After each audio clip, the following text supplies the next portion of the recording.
ایران اور امریکہ کے درمیان جنگ بندی میں سب سے اہم کردار پاکستان نے ادا کیا ہے۔ کوئی ملک، کوئی قوم، کوئی ادارہ، کوئی شخص، کوئی فرد، کوئی اخبار نویس اس حقیقت سے انکار نہیں کر سکتا۔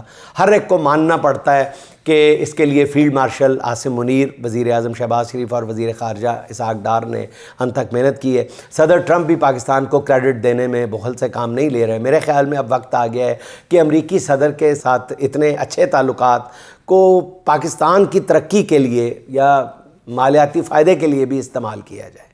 میرے خیال میں یہی وقت ہے کہ فیلڈ مارشل عاصم منیر نے پاک امریکہ تعلقات کو جس دوستانہ مقام پر پہنچا دیا ہے، اس کے بعد اب اگلا کام جو سیاستدانوں کا ہے وہ شہباز شریف اور اسحاق ڈار صاحب کریں۔ ان کی یہ ذمہ داری بنتی ہے کہ وہ امریکی صدر کے ذریعے پاکستان میں سرمایہ کاری کی راہ ہموار کروائیں۔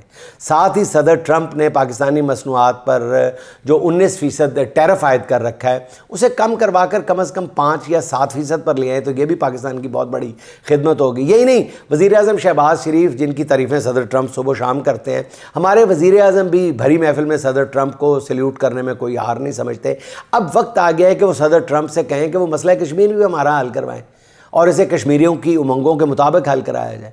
چلیں اس کو بھی چھوڑیں، اور کچھ نہیں تو وزیر اعظم شہباز شریف یہی کرے کہ ٹرمپ سے یہ بات منوا لیں اس موقع پہ کہ پاکستان روس اور ایران سے سستا تیل درآمد کر سکے۔ لگے ہاتھوں وزیر اعظم شہباز شریف IMF کی سخت شرائط ہی ختم کرانے کے لیے ٹرمپ سے ریکویسٹ کر دیں۔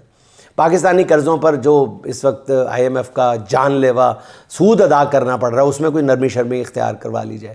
شہباز شریف اور اسحاق ڈار اور کچھ نہیں تو قرضوں پہ یہ سود ہی اگر معاف کروا لیں تو یہ پاکستان کی میرے خیال نسلوں پہ احسان ہوگا، اور پھر لوگ سوال نہیں کریں گے کہ جی ہم نے کیا صدر ٹرمپ کی صرف یک طرفہ محبت میں ہی الکان ہوتے جانا ہے۔